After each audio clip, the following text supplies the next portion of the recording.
Right15rounds.com here with all-time great women's fighter Christy Martin.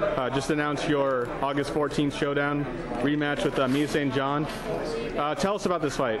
You know, it's 10 years in the making. Rematch with Mia. I'm excited to be here and have the opportunity to knock her out in front of her home state fans.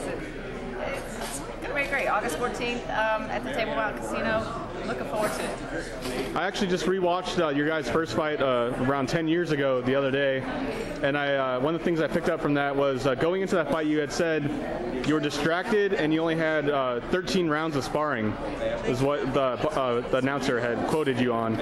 Obviously there's a lot of things going on in your life right now. I'm assuming you've been kind of distracted in the preparation for this fight. How similar or dissimilar is it from the first time around?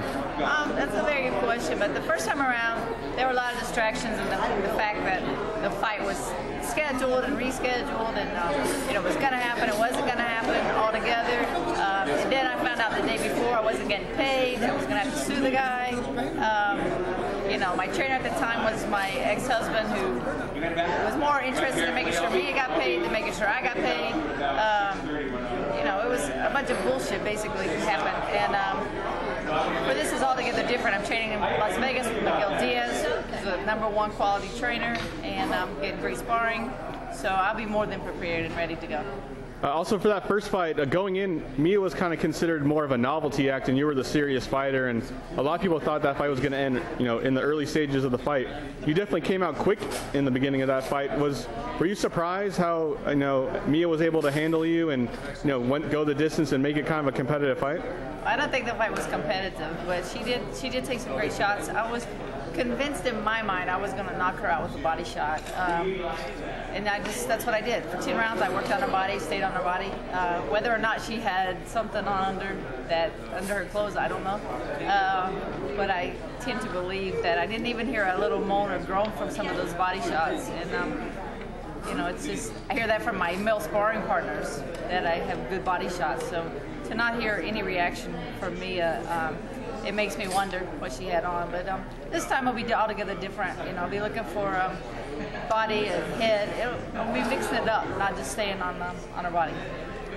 Throughout the course of that fight, the announcers anyway, and I don't really remember exactly, but I'm assuming some of the riders afterwards kind of thought the fact that Mia went long with you maybe was a sign that you were on the downhill. Now here it is 10 years later. If Mia was at her peak then, she's probably off a step or two, but how does that affect you going into this fight? People have said all kinds of different things. I've been on the downslide since I started, so I don't care what these commentators or the sports writers actually have to say. I mean, my job is to go out there and fight my hardest, and that's what I'm going to do. I'll go out there and be entertaining to the crowd, as I have almost 60 fights now, and I'm sure Mia is going to bring her A game. I mean, that's what she did. She brought her A game in order to just survive 10 rounds. She didn't really care, I don't think, if she won or not. She just wanted to survive. This fight's billed as final victory. I think both of you have had 2 or 3 final fights, quote unquote, going into them. Is this going to be the last fight, assuming you win? I think 99.9% sure retirement. As soon as the fight's over, win, lose, or draw. I'm a fighter, so it's hard to say 100% that I'm done, but the end is definitely very, very near.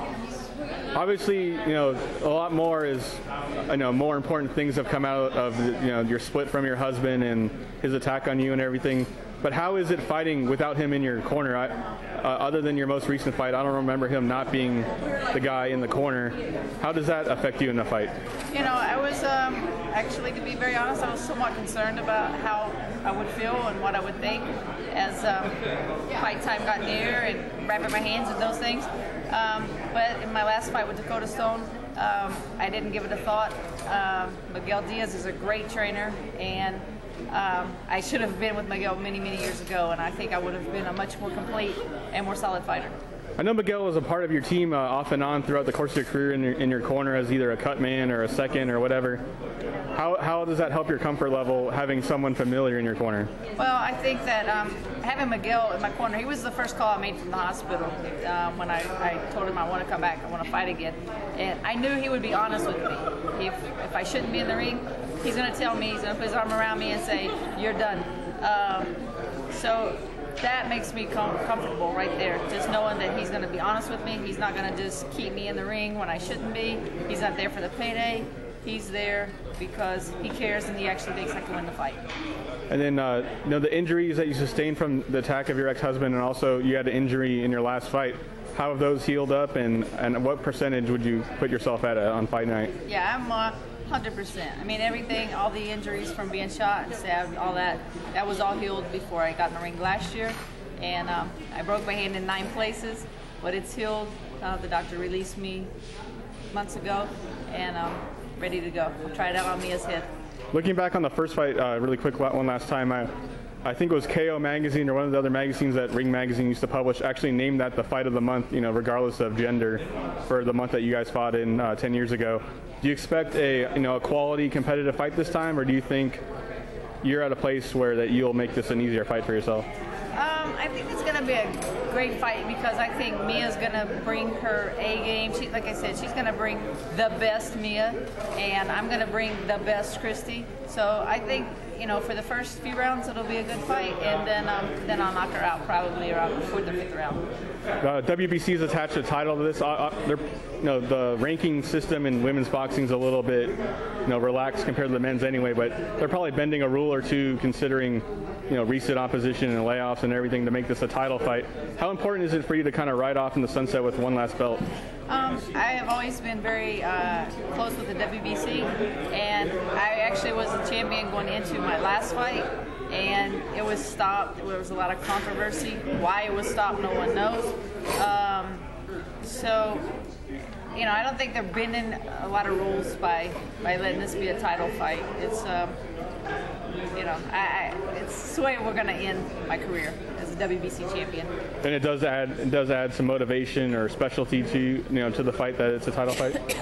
Absolutely. I mean, this is a WBC title fight. It adds a lot to the fight. It adds a lot of motivation. It adds a lot of hype. And both of us want to go out of the ring with that green belt. All right, thank you very much for your time, Christy, and good luck. Not only in the fight, but everything that's going on in your personal life. Yes. Thank you very much.